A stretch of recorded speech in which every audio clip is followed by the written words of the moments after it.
Jambo na habari za asubuhi wapendwa wasikilizaji na watazamaji wa Kivu News Info. Matumaini yetu mko salama salimini. Tunawakaribisha tena kuungana nasi katika matangazo yetu ya asubuhi ya leo. Ikiwa tarehe 29 Mei mwaka 2026 na tuendelea kufuatilia kwa karibu matukio muhimu ya kiusalama, kisiasa, kijamii na kibinadamu yaendelea katika majimbo ya Kivu, Ituri na maeneo jirani ambako wananchi bado wanakabiliana na changamoto mbalimbali zinazohitaji tahadhari na ufuatiliaji wa karibu. Na basi katika matangazo yetu ya asubuhi ya leo tutakuletea taarifa kuhusu hali ya usalama katika maeneo mbalimbali yaliyoathirika na mapigano, hatua za serikali katika kurejesha utulivu pamoja na maendeleo ya jitihada za kibinadamu zinazolenga kuwasaidia wananchi waliokimbia makazi yao. Pia tutakuletea taarifa za kina kuhusu uchumi na diplomasia, ikiwa ni pamoja na juhudi za kupambana na ugonjwa ulioibuka katika baadhi ya maeneo pamoja na mikutano ya kimataifa inahusu mustakabali wa amani katika ukanda wa maziwa makuu.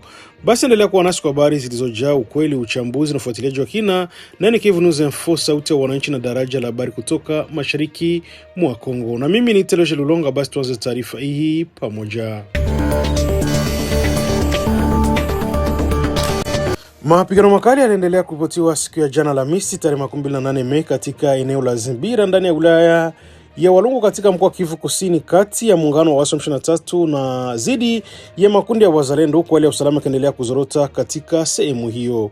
Kwa mujibu wa taarifa kutoka vyanzo vya ndani pamoja na mashuhuda walioko karibu na eneo la mapigano, milio mizito ya silaha nzito na nyepesi imeendelea kusikika tangu asubuhi katika maeneo mbalimbali ya Zimbira, iliyozua taharuki kubwa miongoni mwa wananchi. Wakazi wa eneo wanasema mapigano yalianza baada ya wapiganaji wa muungano wa M23 na RDF kuanzisha mashambulizi mapya wakitaka kuimarisha nafasi zao katika sehemu hiyo ya Walungu ambayo kwa muda sasa imekuwa ikikabiliwa na mvutano wa kijeshi. Vyanzo vya ndani vinaeleza kuwa sehemu kubwa Zimbira tayari ipo chini ya udhibiti wa waasi, huku Centre Commercial ya Zimbira ikitajwa kuwa bado haijaanguka mikononi mwao kutokana na mapinzano unaotolewa na makundi ya wazalendo wanaendelea kupambana katika eneo hilo. Mashuhuda wa eneo wanaeleza kuwa wananchi wengi wameanza kuyakimbia makazi yao kwa hofu ya usalama wao kutokana na ukaribu wa mapigano hayo. Familia nyingi kadhaa zimeripotiwa kuelekea maeneo ya vijijini pamoja na porini kutafuta sehemu salama, wengine wakikosa mahali pa kwenda. Wanawake, watoto pamoja na wazee wanaendelea kuwa miongoni mwa watu walioathirika zaidi na hali hiyo ya mapigano ambayo inaendelea kusababisha hofu kubwa miongoni mwa raia.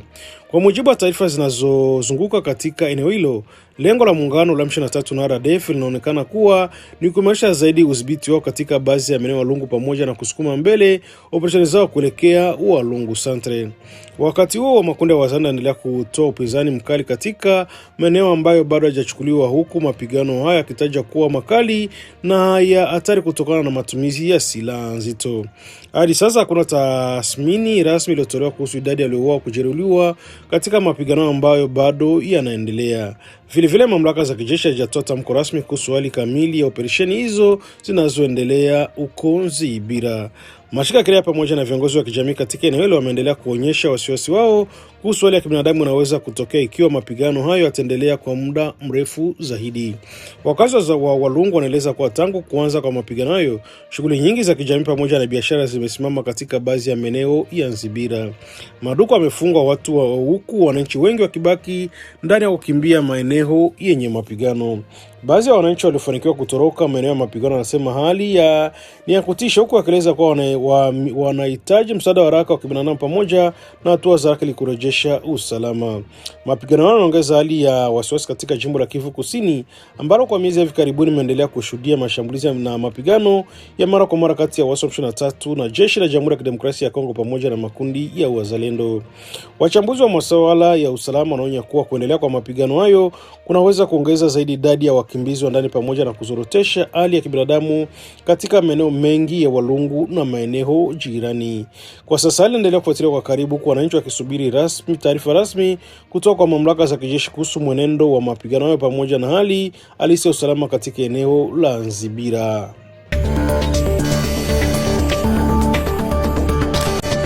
Jeshi la Jamhuri ya Kidemokrasia ya Kongo FARDC limeripotiwa kurejesha tena udhibiti wa kijiji cha Mungwere katika jimbo la Ituri mashariki mwa Jamhuri ya Kidemokrasia ya Kongo. Hatua hii imepokelewa kwa furaha kubwa kwa wananchi wa eneo hilo baada ya kipindi cha hofu na sitofahamu kilichotokana na hali ya ukosefu wa usalama. Kwa mujibu wa taarifa kutoka kwa vyanzo vya ndani, wanajeshi wa FARDC waliingia katika kijiji hicho baada ya operesheni za kijeshi zinazolenga kuwasukuma nyuma wapiganaji walikuwa wakitishia usalama wa wananchi katika eneo hilo.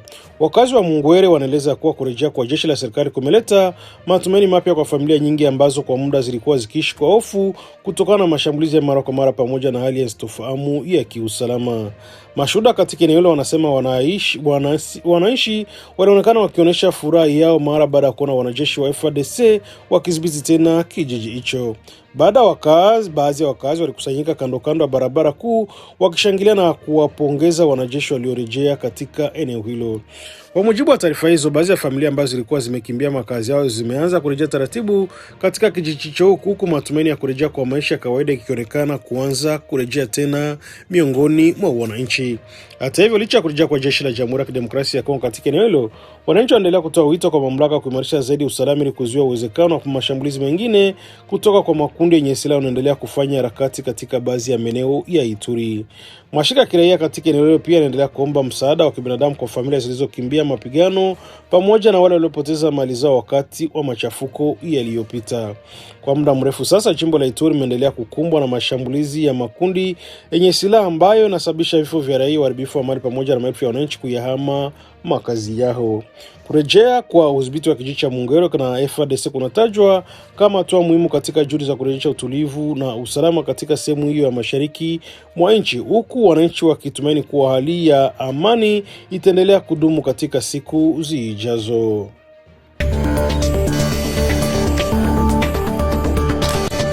Katika taarifa zetu za asubuhi ya leo, tunaelekea moja kwa moja mashariki mwa Jamhuri ya Kidemokrasia ya Kongo katika eneo la Walikale ambako wale wa usalama wanaendelea kuzua wasiwasi mkubwa kwa wananchi licha ya kurejea kwa utulivu wa tazari katika baadhi ya maeneo.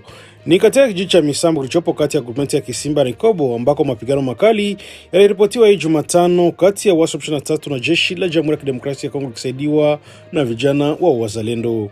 Kwa mujibu wa vyanzo vya ndani, mapigano yalianza baada ya wapiganaji wa M23 waliotokea maeneo ya Rusamambu na Bukumbirwa kushambulia nafasi zilizoshikiliwa na FARDC pamoja na Wazalendo katika eneo hilo linalotajwa kuwa la kimkakati ndani ya wilaya ya Walikale.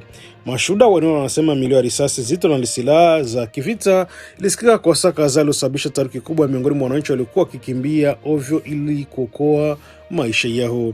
Jeshi la Jamhuri ya Kidemokrasia ya Kongo kwa kushirikiana na Wazalendo lilijibu mashambulizi hayo kwa nguvu, na baada ya mapigano ya muda mrefu, vyanzo hivyo vinaeleza kuwa waasi hao walazimika kurudi nyuma kuelekea maeneo ya Rusamambu na Bukumbirwa. Taarifa za awali ambazo bado hazijathibitishwa rasmi na mamlaka zinaeleza kuwa angalau waasi 5 walipoteza maisha wakati wa mapigano hayo. Hata hivyo, kuna taarifa rasmi au kamili iliyotolewa kuhusu wale wanajeshi wa FARDC Wazalendo waliokuwa mstari wa mbele vitani. Wakati huo hali ya kibinadamu inaendelea kuwa mbaya kufuatia mamia wananchi waliokimbia makazi yao kutokana na hofu ya usalama. Familia nyingi zinaripotiwa kujificha porini katika mazingira magumu bila msaada wa kibinadamu, huku wanawake, watoto na wazee wanakabiliwa na ukosefu wa chakula, maji safi pamoja na huduma za afya. Wakazi wa eneo hilo wanaendelea kutoa wito kwa serikali pamoja na mashirika ya misaada kuingilia kati haraka ili kuwasaidia watu waliokimbia makazi yao na kurejesha usalama kudumu katika maeneo yaliyoathiriwa na mapigano hayo. Mapigano hayo mapya yanajiri katika kipindi ambacho hali ya usalama katika wilaya ya Masisi na Walikale inaendelea kuwa tete kwa miezi kadhaa, huku waasi wa M23, jeshi la Jamhuri ya Kidemokrasia ya Kongo pamoja na makundi ya Wazalendo wakiendelea kupigania udhibiti wa baadhi ya maeneo muhimu. Hadi sasa mamlaka za kijeshi hazijatoa matamko rasmi kuhusu hali kamili ya mapigano, lakini wananchi wanaendelea kuishi kwa hofu wakihofia kurejea tena kwa mashambulizi katika maeneo yao. Ripoti mpya kutoka kwa kundi la Groupe Barometre Securite du Kivu imebua wasiwasi mkubwa kuhusu kuongezeka kwa matumizi ya ndege zisizo na rubani aina ya drone kamikaze katika vita vinavyoendelea mashariki mwa Jamhuri ya Kidemokrasia ya Kongo, hususan katika eneo la Mwenga mkoani Kivu Kusini. Kwa mujibu wa ripoti hiyo, tarehe 19 Aprili katika kijiji cha Point Zero kilichopo ndani ya wilaya Mwenga, shambulizi la drone kamikaze liliripotiwa kufanywa na muungano wa M23 dhidi ya nafasi za jeshi la Jamhuri ya Kidemokrasia ya Kongo, likisababisha vifo vya raia 5 pamoja na kujeruhi vibaya watu wengine 8. Vyanzo vya ndani vinaeleza kuwa drone hiyo ililipuka karibu na maeneo yaliyokuwa na raia wengi au sababisha madhara makubwa kwa wananchi ambao wamekuwa au kuwa sehemu ya mapigano hayo. Mashuhuda walikuwepo eneo la tukio wanasema mlipuko ulizua taharuki kubwa, huku baadhi ya nyumba pamoja na mali za wananchi zikiharibiwa. Taarifa inaongeza kwa tarehe 25 Aprili, siku chache baada ya shambulizi hilo, jeshi la Jamhuri ya Kidemokrasia ya Kongo lilifanikiwa kugundua drone nyingine aina hiyo katika kijiji cha Point Zero kabla hakijatekeleza mashambulizi mengine. Kwa mujibu wa wachambuzi wa usalama walioko mashariki mwa Kongo, tukio linaonyesha namna makundi yenye silaha pamoja na waasi wa M23 wanavyoendelea kutumia teknolojia ya kisasa katika mapambano dhidi ya jeshi la serikali. Ripoti inaeleza kuwa matumizi ya drone kamikaze yanaonekana kuongezeka kwa kasi katika vita mashariki mwa Kongo, jambo ambalo linaongeza hatari kubwa kwa raia wanaishi karibu na maeneo ya mapigano. Wataalamu wa usalama wanaamini kuwa aina hiyo ya drone hutegemea teknolojia pamoja na vifaa vinavyopatikana kupitia minyonyoro ya kimataifa ya usambazaji wa vifaa vya elektroniki, anafanya matumizi yake kuwa kisasa zaidi ukilinganisha na mbinu za zamani za kivita zilizokuwa zikitumiwa na makundi yenye silaha. Kwa mujibu wa ripoti hiyo, kuna mashaka kuwa waasi wa M23 pamoja na jeshi la Rwanda RDF wanaweza kuwa nyuma mashambulizi yao ya drone, ingawa hadi sasa hakuna tamko rasmi lililotolewa na pande zinazotumiwa kuhusu madai hayo. Wananchi wa Mwenga wanaeleza kuwa tangu kuanza kwa matumizi ya drone katika maeneo yao, hali ya hofu imeongezeka zaidi kwa sababu mashambulizi hayo yanaweza kutokea ghafla bila wananchi kuwa na muda wa kujificha au kukimbia. Baadhi ya mashuhuda katika kijiji cha Point Zero wanasema watoto pamoja na wanawake ndio wanaopata zaidi madhara ya mlipuko wa drone hiyo, huku majeruhi kadhaa wakihitaji matibabu ya haraka na kutokana na majeraha mabaya walioyapata. Mashirika ya kiraia katika mkoa wa Kivu Kusini yanaendelea kuonyesha wasiwasi mkubwa kuhusu matumizi ya silaha nzito na ya kisasa katika maeneo yenye raia wengi, akionya kuwa hali inaweza kuongeza zaidi idadi ya vifo kwa wananchi wasiokuwa na hatia. Ripoti hiyo imekumbusha kuwa aina hiyo ya drone tayari iliwahi kutambuliwa wakati wa mashambulizi yaliyolenga uwanja wa ndege wa Kisangani mwezi Februari mwaka 2026. Jambo linaonyesha kuwa matumizi ya teknolojia hiyo yanaendelea kusambaa katika maeneo tofauti mashariki mwa nchi. Wachambuzi wa masuala ya usalama wanaamini kuwa kuendelea kwa matumizi ya drone kamikaze kunaweza kubadilisha namna mapigano yanavyoendeshwa katika eneo la mashariki mwa Kongo, hasa kutokana na uwezo wa vifaa hivyo kushambulia kwa umbali mkubwa bila kuwahusika kuonekana moja kwa moja kwenye uwanja wa vita. Wananchi wa maeneo waliokumbwa na mapigano endelea kutoa wito kwa serikali ya Kongo pamoja na jumuiya ya kimataifa kuchukua hatua za haraka ili kudhibiti kuenea kwa silaha na teknolojia hizo ambazo zinaendelea kuhatarisha maisha ya raia. Kwa sasa hali ya usalama inaendelea kuwa ya wasiwasi katika maeneo mengi ya Kivu Kusini na Kivu Kaskazini, ambako mapigano kati ya waasi wa M23, jeshi la Jamhuri ya Kidemokrasia ya Kongo pamoja na wazalendo yaendelea kuripotiwa mara kwa mara. Ripoti hiyo ya Group Barometre Securitaire du Kivu inaendelea kuzua mjadala mkubwa kuhusu hatari ya kuongezeka kwa matumizi ya teknolojia za kivita katika mzozo mashariki mwa Kongo, huku wananchi wa kawaida wakiendelea kuwa waathirika wakubwa wa vita hivyo.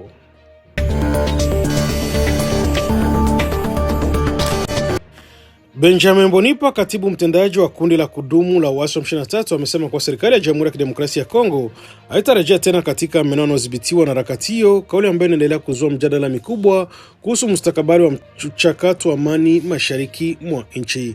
Akizungumza kuhusu mazungumzo yanayoendelea kati ya waasi wa M23 na serikali ya Kinshasa, Benjamin Bonita anaeleza kuwa mazungumzo hayo hayana maana ya kurudisha mamlaka ya serikali katika maeneo yaliyo chini ya udhibiti wa M23, bali anatumika kuwasilisha madai pamoja na matakwa ya harakati hiyo kwa serikali kuu ya Kongo. Kwa mujibu wa kiongozi wa waasi wa M23, lengo la mazungumzo hayo ni kuikumbusha serikali ya Kinshasa kuhusu kile alichokiita wajibu wake katika kushughulikia matatizo ya kisiasa, kiusalama pamoja na kijamii ambayo kwa muda mrefu yamekuwa yakitajwa na harakati hiyo. Kauli hiyo imekuja katika kipindi ambacho juhudi mbalimbali za kidiplomasia zinaendelea kufanyika katika ngazi za kikanda na kimataifa kwa lengo la kurejesha amani mashariki mwa Kongo, ambako mapigano kati ya waasi wa M23 pamoja na jeshi la Jamhuri ya Kidemokrasia ya Kongo na wazalendo yakiendelea katika maeneo kadhaa ya Kivu Kaskazini na Kusini.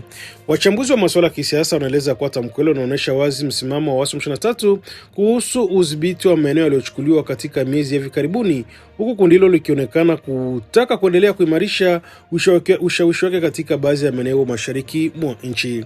Kwa sasa kundi la waasi wa M23 linaendelea kudhibiti maeneo kadhaa muhimu katika jimbo la Kivu Kaskazini pamoja na sehemu nyingine ambazo zimekuwa zikishuhudia mapigano ya mara kwa mara kati ya waasi hao na jeshi la serikali.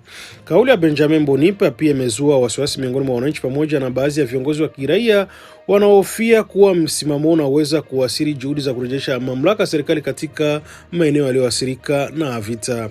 Baadhi ya wachambuzi wanaamini kuwa kauli hiyo inaweza kuongeza mivutano ya kisiasa kati ya serikali ya Kinshasa na waasi wa M23, hasa wakati ambako mazungumzo ya kutafuta suluhu la mgogoro bado yanaendelea kupitia juhudi za wapatanishi wa kikanda.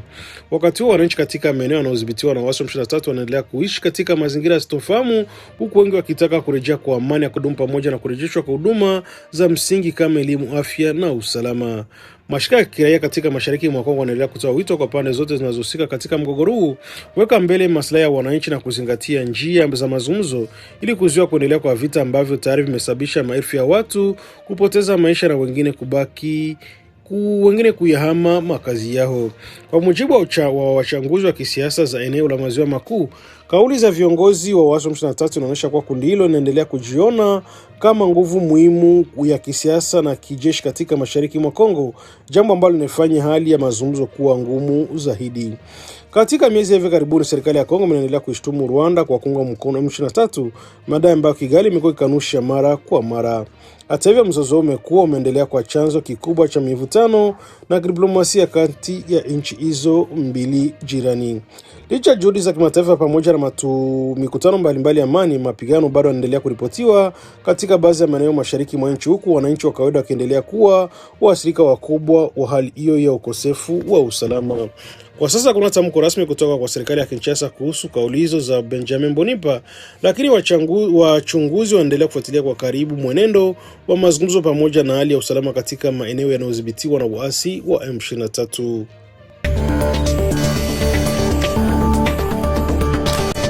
Waziri wa mawasiliano na vyombo vya habari wa Jamhuri ya Kidemokrasia ya Kongo Patrick Muyaya pamoja na waziri wa afya Roger Kamba wamewasili katika mji wa Bunia kwa lengo la kutathmini na kuimarisha mapambano dhidi ya mlipuko wa Ebola unaoendelea katika jimbo la Ituri kufuatia mwelekezo wa Rais Felix Antoine Tshisekedi. Ziara hiyo ya mawaziri hao wawili inafanyika wakati serikali ya Kongo inaendelea kuongeza juhudi za kuzuia kuenea kwa ugonjwa huo hatari ambao tayari umetangazwa kuwa mlipuko wa 17 wa Ebola nchini. Mara baada ya kuwasili Bunia, waziri hao walitembelea uwanja wa ndege wa Bunia ambako walikagua hatua mbalimbali za kinga zilizowekwa kwa wasafiri pamoja na wananchi wanaoingia na kutoka katika eneo hilo. Katika ukaguzi wa viongozi hao waliojionea namna shughuli za upimaji wa joto la mwili zinazofanyika kwa wasafiri pamoja na hatua nyingine za kujikinga kama kunawa mikono na usafirishaji wa mizigo wa dawa maalumu juu ya kuua vidudu. Serikali ya Jamhuri ya Kidemokrasia ya Kongo imesisitiza kuwa itaendelea kuwa na dhamira ya dhati ya kudhibiti mlipuko wa Ebola kwa kutumia uzoefu uliopatikana katika mlipuko wa nyuma iliyowahi kutokea nchini. Kupitia kauli mbiu ya Tous contre Ebola, serikali inaendelea kuhamasisha wananchi kushirikiana katika mapambano dhidi ya ugonjwa huo na kwa kutatua hatua zote za kinga zinazotolewa na wataalamu wa afya. Wakati huo, gavana wa kijeshi wa jimbo la Ituri John Luboya Kanshama amesema kuwa operesheni ya kupambana na mlipuko huo utaendelea vizuri licha ya changamoto za kiusalama zinazokabili baadhi ya maeneo ya jimbo hilo. Akizungumza katika mkutano maalum na wa tathmini ulifanyika Bunia pamoja na waziri wa afya na mawasiliano, gavana alisema juhudi za kupambana na Ebola zitafanyika kwa ushirikiano wa jamii za wenyeji, mamlaka za afya pamoja na mashirika ya kimataifa. John Luboya Kanshama alisisitiza kuwa hali ya usalama katika Bunia inaruhusu shughuli za kawaida pamoja na operesheni za afya kuendelea bila matatizo makubwa. Katika maelezo yake, gavana aliwajibu wale wanaodai kuwa hali ya usalama Bunia ni mbaya kwa kusema kuwa viongozi pamoja na timu za afya zitaendelea kufanya kazi hadharani bila hofu yoyote. Kwa mujibu wa gavana huyo wa kijeshi, timu za afya zinaendelea kufanya kazi katika maeneo yaliyoathirika zaidi na Ebola, hususan katika maeneo Mwalu ambalo limetajwa kwa kitovu cha visa vya kwanza vya mlipuko huo wa Ebola. Maafisa wa afya wanaeleza kuwa juhudi kubwa zinaendelea kufanywa katika Mongwalu ili kubaini watu waliokutana na wagonjwa wa Ebola, kufuatilia pamoja na kuhakikisha hatua za haraka zinachukuliwa ili kuzuia kuenea kwa ugonjwa huo katika maeneo mengi ya Ituri. Dans toutes les épidémies, il y a toujours de la résistance communautaire parce qu'effectivement, c'est vraiment beaucoup d'informations pour les communautés de manière brutale. C'est beaucoup de personnes qui arrivent, c'est beaucoup de matériel qui arrive. Les communautés se posent toujours la question de savoir ce qui se passe. Et dans toutes les épidémies comme dans celle-ci, c'est vraiment la communication de risque et vraiment les engagements communautaires qui finissent par changer la perception, et on voit toujours la confiance se bâtir progressivement.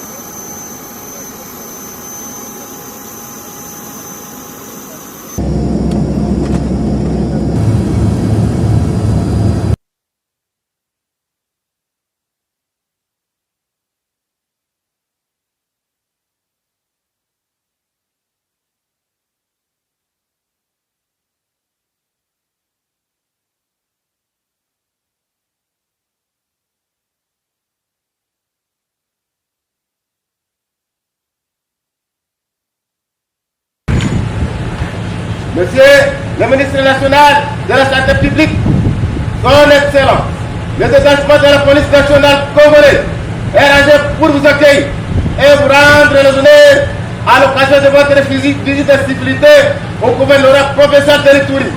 Malgré l'enveloppe débloquée par l'OMS, mais sur terrain, justement, le personnel se plaint, rien n'est encore fait. Qu'est-ce qui bloque et pourquoi? Nous communiquons, nous disons d'abord la vérité, qu'est-ce qui est disponibilisé. Ce n'est pas par l'OMS, c'est par le gouvernement d'abord. Et puis il y a eu des promesses par les différentes organisations et le gouvernement lui-même a déjà fait un geste. Vous savez qu'entre le moment où nous débloquons et le moment où nous répartissons, il y a toujours un petit délai, c'est ce délai-là tout simplement. Katika eneo la Nyabiondo lipo ndani ya wilaya Masisi katika jimbo la Kivu Kaskazini, hali ya kibinadamu inaendelea kuzorota kwa kasi baada ya mamia wananchi kulazimika kukimbia makazi yao kufuatia mapigano ya mara kwa mara yaendelea kati ya makundi yenye silaha mashariki mwa nchi. Kwa mujibu wa taarifa kutoka vyanzo vya ndani pamoja na mashuhuda walioko katika maeneo ya hifadhi, wakimbizi hao wa ndani kwa sasa wanaishi katika mazingira magumu sana, bila msaada wa kutosha, bila huduma za afya na bila msaada wowote wa kibinadamu unaweza kukizi mahitaji yao ya msingi. Wananchi hao ambao wengi ni wanawake, watoto na wazee wanasemekana kukimbia mapigano ya ghafla yaliyozuka katika vijiji vyao, wakiacha nyuma mali zao zote na kuelekea katika maeneo ya Nyabiondo wakitafuta usalama. Hata hivyo, hali iliyowakuta huko imekuwa ngumu zaidi kuliko walikotoka. Katika kambi zote zisizo rasmi za wakimbizi zinazozidi kuongezeka kando ya Nyabiondo, hali ya njaa imeanza kuripotiwa kuwa kali. Familia nyingi zinategemea misaada midogo kutoka kwa wakazi wa eneo hilo ambalo wao wenyewe wanakabiliwa na changamoto za kiuchumi. Watu wengi wameripotiwa kuathirika zaidi kutokana na ukosefu wa chakula na maji safi ya kunywa, hali ambayo imeongeza hofu ya kuibuka kwa magonjwa yanayohusiana na utapiamlo pamoja na maambukizi ya milipuko ya ugonjwa wa kuambukiza. Vyanzo vya afya katika eneo hilo vinaeleza kuwa vituo vya afya vimeemelewa na vingine kufungwa kabisa kutokana na ukosefu wa dawa, vifaa vya tiba pamoja na changamoto za kiusalama zinazozuia wahudumu kufika maeneo fulani. Wananchi waliokimbia mapigano wanaeleza kuwa hali ya maisha katika maeneo ya hifadhi ni ya tabu kubwa, huku wengi wakilala nje bila makazi rasmi, wengine chini ya miti au vibanda vya muda vinavyojengwa na vifaa vya asili kama majani na matawi ya miti. Wakazi wa Nyabiondo wanasema kuwa idadi ya wakimbizi inaendelea kuongezeka katika siku kutokana na mapigano mapya yanayoendelea katika maeneo jirani ya Masisi yanayozidi kuzidisha shinikizo kwenye rasilimali chache zilizopo. Mashirika ya kiraia pamoja na viongozi wa kijamii wanaeleza wasiwasi wao kuhusu ukosefu wa misaada wa haraka kwa kibinadamu, wakitoa wito kwa serikali pamoja na mashirika ya kimataifa kuongeza juhudi za kupeleka chakula, dawa za huduma za dharura kwa waliokimbia na janga hilo. Kwa mujibu wa taarifa hizo, hali ya usalama katika Masisi bado ni ya wasiwasi mkubwa kutokana na uwepo wa makundi yenye silaha yanaendelea kupigania udhibiti wa baadhi ya maeneo, jambo linalofanya wananchi wengi kuendelea kukimbia makazi yao mara kwa mara. Kwa sasa familia nyingi zinaendelea kuishi katika hali ya sintofahamu zikisubiri msaada wa dharura, huku matumaini ya kurejea manyumbani yakibaki kuwa hafifu kutokana na kuendelea kwa mapigano katika maeneo yao ya asili.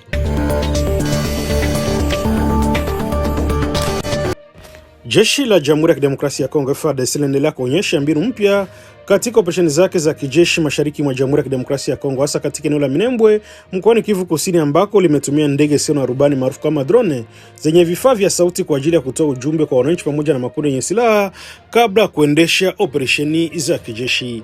Tunaeleza kuwa na baadhi ya wachambuzi wa usalama kuwa ni ishara ya namna serikali ya Jamhuri ya Kidemokrasia ya Kongo inavyojaribu kuweka mbele ulinzi wa raia katika maeneo yanayokumbwa na mapigano kati ya jeshi la taifa na makundi mbalimbali ya wasi wanaofanya shughuli zao katika eneo hilo. Kwa mujibu wa taarifa kutoka kwa vyanzo vya ndani vya usalama, drone hizo zimekuwa zikizunguka katika maeneo ya Minembwe zikitoa ujumbe wa tahadhari kwa wananchi pamoja na kutoa wito kwa wapiganaji wenye silaha kujisalimisha na kuondoka katika maeneo yenye makazi ya raia. Serikali ya Kongo inaeleza kuwa matumizi ya teknolojia hiyo inalenga kupunguza madhara kwa wananchi wasiokuwa na hatia na kuzuia vifo vya raia ambavyo wengi hutokea wakati wa mashambulizi ya kijeshi katika maeneo yenye wakazi wengi. Katika ujumbe unaotolewa kupitia drone hizo, wananchi wanahimizwa kujepusha na maeneo yanayoweza kuwa viwanja vya mapigano, huku makundi yenye silaha yakitakiwa kuweka chini silaha zao na kujisalimisha kwa mamlaka za serikali. Hatua inakuja wakati ambako serikali ya Jamhuri ya Kidemokrasia ya Kongo inaendelea kuyashtumu makundi ya waasi wa M23 pamoja na Twirwaneho na Red Tabara kwa kujificha katikati ya wananchi katika maeneo ya milima ya juu ya Kivu, jambo ambalo linafanya operesheni za kijeshi kuwa ngumu zaidi na kuhatarisha maisha ya raia. Wachambuzi wa masuala ya kijeshi wanaona kama kuwa matumizi ya drone zenye vipaza sauti yanaweza kusaidia kwa kiasi kikubwa kupunguza madhara ya vita kwa wananchi, hasa katika maeneo ambayo yamekuwa kikumbwa mara kwa mara na mapigano ya silaha. Mbali na kutoa tahadhari kabla ya mashambulizi, drone hizo pia zinatajwa kuwa na jukumu la kufuatilia mienendo ya makundi yenye silaha, kuhamasisha amani pamoja na kuhimiza wapiganaji kuachana na vita na kurejea katika maisha ya kawaida. Katika miezi ya hivi karibuni, maeneo ya Minembwe na sehemu nyingine za Kivu Kusini yameendelea kushuhudia hali sitofahamu kutokana na uwepo wa makundi mengi yenye silaha yanayopigania ushawishi katika eneo hilo. Leo imekuwa chanzo cha vifo vya raia, uharibifu wa mali pamoja na ongezeko la wakimbizi wa ndani. Baadhi ya wananchi wa Minembwe wameeleza matumaini yao kwa matumizi ya njia za tahadhari kabla ya operesheni yanaweza kusaidia kupunguza athari kwa jamii, ingawa wengine bado wanaishi kwa hofu kutokana na kuendelea kuwepo kwa mapigano karibu na vijiji vyao. Kwa upande wa serikali ya Jamhuri ya Kidemokrasia ya Kongo inaendelea kusisitiza kuwa operesheni zake zinalenga kurejesha usalama na mamlaka ya dola katika maeneo yote yaliyodhibitiwa na makundi yenye silaha, huku ikieleza kuwa itapigana dhidi ya wananchi bali ni dhidi ya wale wanaotumia silaha na kuhatarisha amani na kudhibiti wa taifa. Wakati huo mashirika ya kiraia pamoja na watetezi wa haki za binadamu wanaendelea kutoa wito kwa pande zote zinazohusika katika mzozo huu kuheshimu sheria za kimataifa za kibinadamu na kuhakikisha usalama wa wananchi unalindwa wakati wote wa mapigano. Hadi sasa hali katika eneo la Minembwe inaendelea kufuatilia kwa karibu, huku operesheni za kijeshi zikiendelea katika baadhi ya maeneo yanayodaiwa kuwa na uwepo wa makundi yenye silaha.